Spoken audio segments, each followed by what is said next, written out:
नमस्कार दोस्तों, मैं सोनम जैन और आप सभी देख रहे हैं सोनम जैन की कहानियाँ। आज मैं रक्षाबंधन पर एक कहानी लेकर आई हूँ जो है संजना की। भाई और पति की लड़ाई में पिसती हुई संजना की कहानी। जैसे उम्मीद करती हूँ आप सभी को ये कहानी बहुत पसंद आएगी। कहानी शुरू करने से पहले चैनल को जरूर सब्सक्राइब कर लीजिएगा और पास में जो बेल आइकन का बटन है उसे प्रेस करना बिल्कुल ना भूलें, क्योंकि उसी से ही मिलेंगी आप सभी को मेरी आने वाली हर कहानी की नोटिफिकेशन। कहानी पसंद आने पर वीडियो को लाइक करना बिल्कुल ना भूलें, क्योंकि आप जानते हैं जब आप करते हैं वीडियो को लाइक तो मुझे मिलती है नई नई कहानियाँ लिखने के लिए प्रेरणा। और हाँ, कहानी को तो आप अपनों के साथ शेयर जरूर करेंगे। तो चलिए कहानी शुरू करते हैं। निखिल की माँ निखिल के पापा से कहती, पड़ोस की जो बिमला बहन है ना, उन्होंने हमारी बेटी संजना के लिए एक बहुत अच्छा लड़का बताया है। लड़का दिल्ली में जॉब करता है, बहुत अच्छी सैलरी भी है। निखिल के पापा तो उनसे कह दो कि वही लड़के का बायोडेटा और फोटो भेज दे, देखने के बाद हम बात बढ़ाएंगे। तभी निखिल कहता, नहीं, यह शादी नहीं हो सकती। निखिल की माँ, आखिर क्यों नहीं हो सकती? संजना की उम्र शादी के लायक हो गई है और इस रिश्ते में मुझे तो कोई बुराई नहीं रखती, फिर शादी क्यों नहीं हो सकती? निखिल, वह सब बात नहीं है मम्मी, लेकिन दिल्ली कितनी दूर है और मैं अपनी बहन की शादी इतनी दूर किसी शहर में नहीं करने वाला कि हमें मिलने के लिए बरसों तक इंतजार करना पड़े। एक ही तो बहन है मेरी, उसकी शादी अपने आसपास के किसी शहर में या इसी शहर में करूँगा कि जब मेरा मन हो तो मैं अपनी बहन से मिल तो सकूँ। निखिल की माँ, अच्छा, फिर एक अच्छा रिश्ता तू ही देख ले अपनी प्यारी बहन के लिए। निखिल, हाँ देख लूँगा, कहकर ऑफिस चला जाता। निखिल के जाने के बाद निखिल की माँ कहती, कितना प्यार है इन दोनों भाई बहन में, इनके इस रिश्ते को किसी की नजर न रखे। निखिल जब ऑफिस जाता तो वह देखता कि उसका दोस्त विनीत कुछ परेशान दिख रहा है। निखिल विनीत से पूछता, क्या हुआ? विनीत, क्या बताऊँ, मम्मी पापा तो पीछे ही पड़ गए हैं, शादी कर लो, शादी कर लो, आज कह रहे थे ऑफिस से छुट्टी ले लो, लड़की देखने जाना है। मैंने कहा पहले आप लोग देख लीजिए फिर मैं देख लूँगा। तो माँ गुस्सा हो पड़ी, आखिर कब तक तू शादी की बात टालेगा? विनीत कहता, यार शादी ही तो करनी है तो कर लूँगा, लेकिन इतनी जल्दी भी क्या है? निखिल कहता, वैसे तुम्हारी मम्मी पापा सही कह रहे हैं, तुम्हारी शादी की उम्र तो हो गई है, तुम्हें शादी कर लेनी चाहिए। विनीत, अब तू मुझे परेशान करना बंद कर, कहकर वहाँ से चला जाता। विनीत के जाने के बाद निखिल सोचता, माँ भी तो कह रही थी संजना की शादी करनी है और संजना के लिए विनीत से अच्छा लड़का कौन होगा? मैं तो विनीत को बरसों से जानता हूँ, उसमें तो कोई ऐसी बुरी आदत भी नहीं है और नौकरी भी अच्छी है और एक अच्छे परिवार का भी है और हमारी तो समाज भी एक है, तो इस शादी में कोई परेशानी भी नहीं होगी। और सबसे बड़ी बात, मेरी बहन मेरे पास एक ही शहर में रहेगी और मैं उससे कभी भी मिल सकता हूँ। यही सोचकर निखिल अपने माता पिता से बात करने के बाद आज विनीत के घर जाता। विनीत निखिल को देखकर कहता, अचानक से घर पर आना कैसे हुआ? कोई जरूरी काम है क्या? निखिल, क्यों, बिना काम के अपने दोस्त के घर नहीं आ सकता? विनीत, ऐसी कोई बात नहीं। निखिल, मजाक कर रहा हूँ। हाँ, वैसे एक जरूरी बात करनी है। विनीत, हाँ तो बताना, लेकिन तुझसे नहीं, अंकल आंटी से करनी है। विनीत, मम्मी पापा से? तभी विनीत के मम्मी पापा आते और वही कहते, बोलो बेटा क्या बात है? निखिल कहता, विनीत बता रहा था आपको विनीत की शादी की चिंता है और आप उसके लिए एक बहुत अच्छी लड़की देख रही हैं। विनीत की माँ हंसते हुए कहती, हाँ बेटा सही है। तब निखिल कहता, मेरी नज़र में एक बहुत अच्छी लड़की है। विनीत की माँ, तो बताओ बेटा कौन है? मेरी बहन संजना, निखिल ने कहा। विनीत के पिता, तुम्हारी बहन? निखिल, हाँ अंकल, मेरी बहन, मुझे तो मेरी बहन के लिए विनीत बहुत पसंद आया। यदि आप सभी को भी मेरी बहन पसंद हो तो हम इस रिश्ते को आगे बढ़ा सकते हैं। विनीत के माता पिता, हमें भी तुम्हारी बहन पसंद है। तब निखिल विनीत से कहता, क्या तुम मेरे बहनोई बनने के लिए तैयार हो? विनीत, हाँ, मैं जवाब देकर चला जाता। दूसरे दिन विनीत का परिवार और संजना का परिवार एक दूसरे से मिलते और शादी की बात पक्की कर रहे थे। शादी 2 महीने बाद की थी, अब शादी का इंतजार हर किसी को था। विनीत और संजना एक दूसरे से मिलने का बहाना ढूंढते, फोन पर घंटों बातें करते। इस तरह विनीत और संजना एक दूसरे को बहुत अच्छे से जानने रखे थे और एक दूसरे से प्यार भी करने रखे थे। समय निकलता गया और शादी का दिन आ गया। विनीत और संजना की शादी बहुत अच्छे से संपन्न हो जाती। निखिल इस शादी से बहुत खुश था। वह चाहता था कि उसकी बहन उससे दूर ना जाए। उसकी बहन उसके पास एक शहर में थी।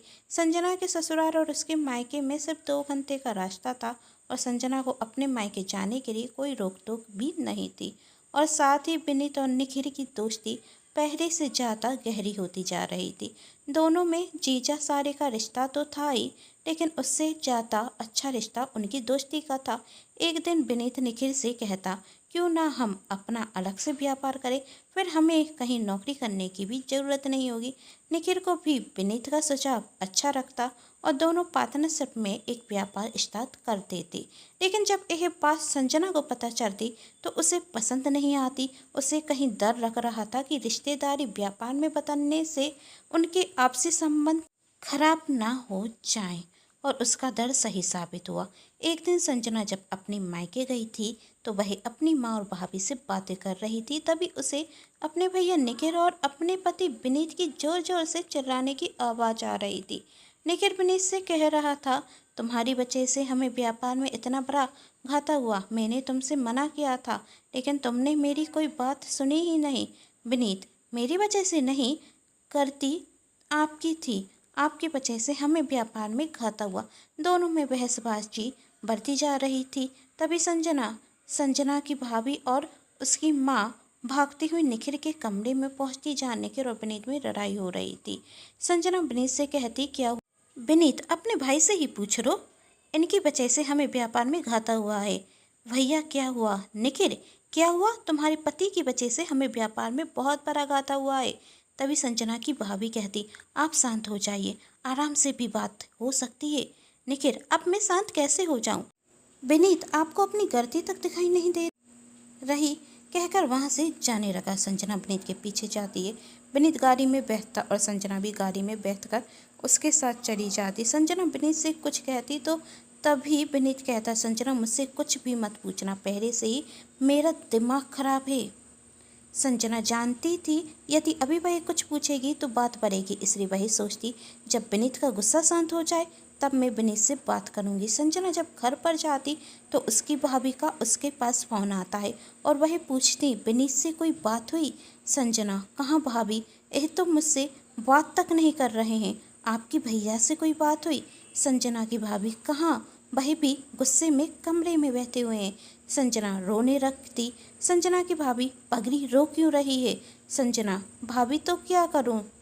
एक तरफ मेरे भैया हैं और दूसरी तरफ मेरे पति, मैं किसका साथ दूं? इसी वजह से तो मैं नहीं चाहती थी कि विनीत और भैया कोई साथ में व्यापार करें। डर ये दोनों रहे हैं, पिस में रही हूँ। एक तरफ मेरा मायका है तो एक तरफ मेरा ससुराल। संजना की भाभी, इतना भी मत सोच, दोनों का गुस्सा शांत होने दे, फिर हम बात करते हैं।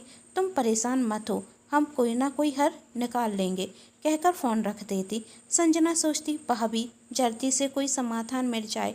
रात को संजना विनीत से पूछती, आखिर क्या हुआ? विनीत, सारी गलती तुम्हारे भाई की है।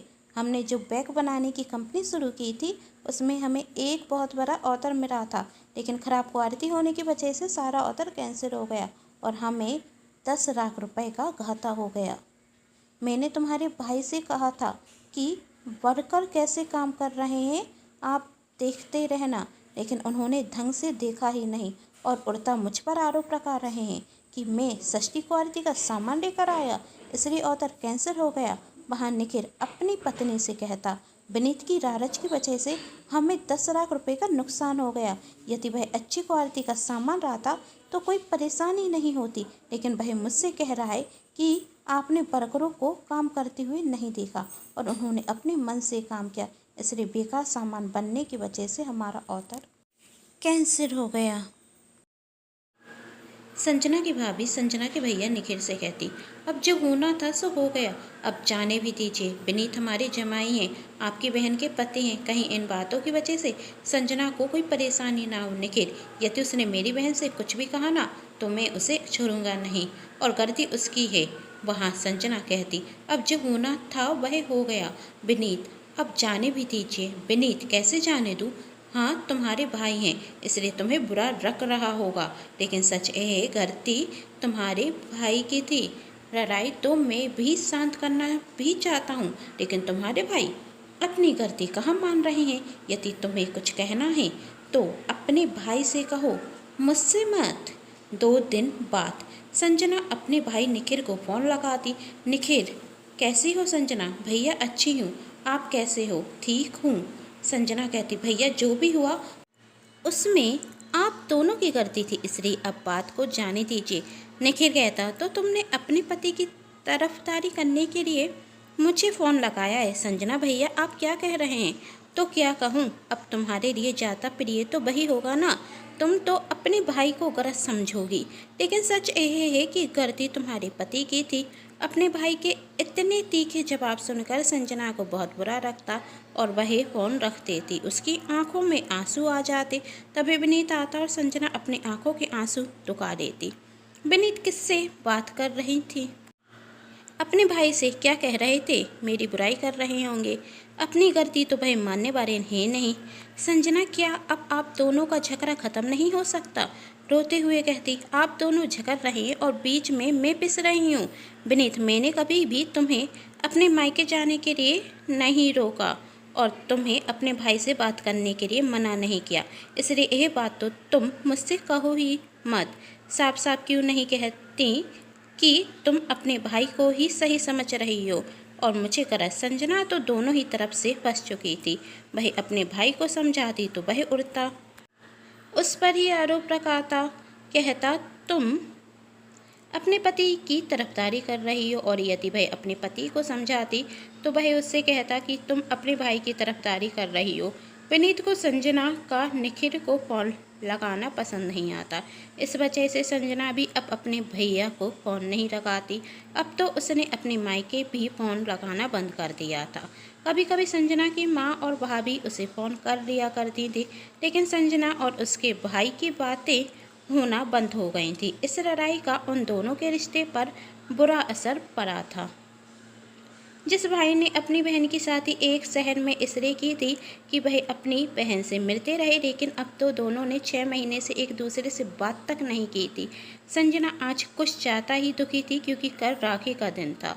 वह अपने हाथ से अपने भैया के लिए राखी बना रही थी, लेकिन वह जानती थी कि यह राखी वह अपने भैया को नहीं बांध पाएगी, क्योंकि विनीत उसे मायके जाने के लिए कभी नहीं कहेगा और उसके मायके से भी उसके भैया ने उसे बुलाया नहीं था। दूसरा दिन हुआ, आज राखी का दिन था। विनीत की 3 बहनें थीं। तीनों बहनें अपने ससुराल से अपने भैया को राखी बांधने के लिए आई थीं। विनीत की बहन उसे राखी बांधने वाली थी। तभी विनीत की माँ कहती, जाकर अपनी भाभी को भी बुला लो, तुम तीनों आज उसे भी तो राखी बांधोगी। विनीत की छोटी बहन अपनी भाभी को बुलाने जाती तो वह देखती कि संजना घर के नौकर को राखी दे रही है और कह रही, यह राखी आप मेरे मायके पहुंचवा देना। नौकर राखी लेकर चला जाता है। संजना की आंखों में आंसू होते और वह शीशे में देखकर कहती, भैया राखी तो मैं आपको खुद बांधना चाहती थी, लेकिन परिस्थिति ऐसी है कि मैं राखी पहुंचा रही हूँ और भगवान से प्रार्थना करती हूँ ऐसा कोई चमत्कार कर दें कि मैं अपने भाई को राखी खुद बांध सकूं। क्या मुझे अपने भैया को राखी बांधने का भी अधिकार नहीं? तभी संजना की छोटी ननद आकर कहती, भाभी नीचे चलिए, सभी आपको बुला रहे हैं। भैया के साथ आज हम आपको भी तो राखी बांधेंगे। संजना अपनी ननद के साथ नीचे चली जाती है। तीनों बहनें विनीत और संजना को राखी बांधते और जब विनीत अपनी बहनों को तोहफा देता तो छोटी वाली बहन कहती है, मुझे आपके पैसे नहीं चाहिए, यदि आप मुझे तोहफा देना चाहते ही हैं तो मेरे मन का दीजिए। विनीत बोला, क्या चाहिए तुम्हें? वह कहती, क्या सिर्फ हमें ही अपने भाई को राखी बांधने का अधिकार है? भाभी को अपने भैया को राखी बांधने का कोई अधिकार नहीं? आज भाभी की शादी के बाद पहली राखी है तो उन्हें मायके जाकर अपने भैया को राखी बांधनी चाहिए। विनीत, मैंने संजना को कभी भी मना नहीं किया मायके जाने के लिए। यदि उसे अपने भैया को राखी बांधनी है तो वह मायके जा सकती है। विनीत की बहन कहती, लेकिन आप भाभी को मायके लेकर भी नहीं गए। यदि आपको मुझे तोहफा देना है तो आप अभी और इसी वक्त भाभी को मायके लेकर जाइए ताकि वह अपने भैया को राखी बांध सके। विनीत, मैं ड्राइवर से कह देता हूँ। संजना ड्राइवर के साथ चली जाएगी।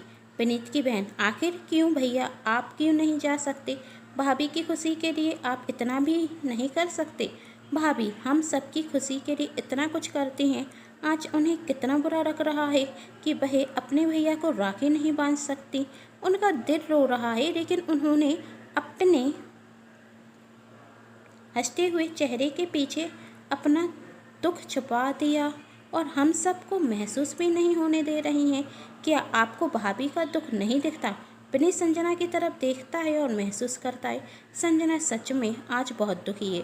वही संजना का हाथ पकड़ता है और उसे उसके मायके लेकर जाता है। विनीत संजना के घर के बाहर कार रोक देता है और कहता है, तुम अंदर जाओ और अपने भाई को राखी बांध देना, मैं शाम को तुम्हें लेने आ जाऊंगा। संजना, तुम अंदर नहीं आओगे? विनीत, प्लीज संजना, मुझे मजबूर मत करना अंदर आने के लिए, अब तुम जाओ। संजना अंदर जाती है। संजना को देखकर उसकी माँ और भाभी बहुत खुश होती है। तभी संजना अपनी भाभी से कहती, भैया कहाँ हैं? उसकी भाभी कहती हैं, अपने कमरे में। संजना अपने भैया के कमरे में जाती तो देखती है उसके भैया एक हाथ से वही राखी बांधने की कोशिश कर रहे हैं जो संजना ने अपने घर के नौकर के हाथ से पहुंचाई थी। तभी संजना जाती है और अपने भैया को वही राखी बांध देती है। उसका भाई अपनी बहन को देखकर बहुत खुश होता और कहता, आखिर तुम्हें अपने भैया की याद आ ही गई। संजना, बहन हूँ, अपने भाई को याद तो करूँगी, आपकी तरह भूल थोड़ी ना जाऊँगी। निखिल, क्या कहा तुमने? मैं और तुम्हें भूल जाऊँगा? जिस दिन मैं तुम्हें भूल गया उस दिन अपने आप को भूल जाऊँगा। संजना, यदि इतना ही प्यार था मुझसे तो 6 महीने में मुझसे बात क्यों नहीं की? निखिल, सिर्फ तुम्हारे पति की वजह से मुझे रखा मेरा बात करना उसे पसंद नहीं आएगा। क्यों भैया, क्या शादी के बाद एक बहन भाई का रिश्ता टूट जाता है? और आज तो आपने मुझे बुलाया तक नहीं, एक फ़ोन ही कर देते और कहते, बहन तेरी बहुत याद आ रही है, अपने भाई को राखी बांधने नहीं आएगी।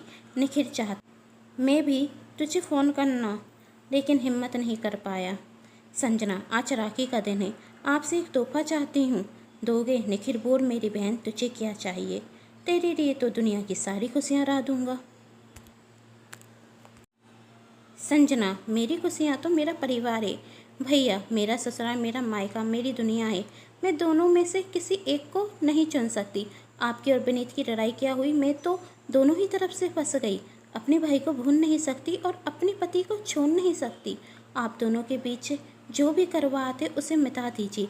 एक कदम विनीत ने बढ़ाया है, दूसरा कदम आप बढ़ा दीजिए। विनीत मुझे यहाँ तक लेकर तो आ गए हैं, लेकिन घर के अंदर नहीं आए। कह रहे थे शाम को लेने आएंगे, लेकिन आज शाम जब वही मुझे लेने आए तो आप दोनों के बीच में जो दूरियां हैं आज उन्हें मिटा दीजिए और एक दूसरे से दोस्ती का हाथ बढ़ा लीजिए।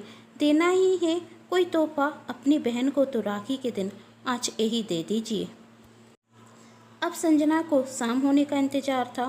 क्या जो तोहफा उसने अपने भाई से मांगा था वह उसे देंगे? शाम होते ही विनीत संजना को लेने के लिए उसके मायके जाता। घर के बाहर खड़ा होकर वह संजना को फ़ोन करता है, कहता, तुम बाहर आ जाओ, मैं आ गया हूँ। तभी निखिल बाहर जाता और कहता, हमारे घर का रिवाज नहीं है बेटियों को इस तरह बिता करने का। जमाई हो, घर के अंदर आओ। हम जमाइयों को घर की दहलीज से नहीं लौटाते, आप घर के अंदर चलिए। विनीत, मुझे ज़रूरी काम है, मैं अंदर नहीं आ पाऊँगा। तभी निखिल कहता, अभी मैं जमाई की तरह इज्जत दे रहा हूँ, यदि दोस्त की तरह अंदर खींच कर ले गए तो तुम्हारी पत्नी के सामने कोई इज्जत नहीं बचेगी। अंदर चलो। विनीत, याद है कि हमारा कभी दोस्ती का रिश्ता भी था? निखिल, अच्छे से याद है, लेकिन तुम ही भूल गए। इस घर के जमाई क्या बने, तुम्हें तो घमंड आ गया। तभी विनीत की नज़र संजना पर पड़ती और वह संजना की आंखों में देखता तो उसे ऐसा लगता जैसे संजना कह रही हो, विनीत बहुत हो गया, अब मुझसे बर्दाश्त नहीं होता। भैया दोस्ती का हाथ बढ़ा रहे हैं तो तुम उनसे दोस्ती कर लो और मुझे तुम दोनों की लड़ाई से छुटकारा दो। और संजना की खुशी के लिए विनीत कहता, जमाई हूँ इसलिए अधिकार है मुझे घमंड करने का। चेहरे पर मुस्कान लिए घर के अंदर आ जाता। दोनों के बीच की कड़वाहट मिटने रखी थी। संजना खुश थी, आखिरकार उसके पति और उसके भाई में सराहत तो हुई। यदि आप सभी को मेरे द्वारा लिखी गई ये कहानी पसंद आई है तो चैनल को सब्सक्राइब जरूर कर लीजिएगा और कहानी को अपने के साथ शेयर कर दीजिएगा, वीडियो को लाइक कर दीजिएगा। इस चैनल पर आप सभी को मिलती रहेंगी हर दिन एक नई कहानी देखने के लिए, तो चैनल को सब्सक्राइब जरूर कीजिएगा। Thanks for watching.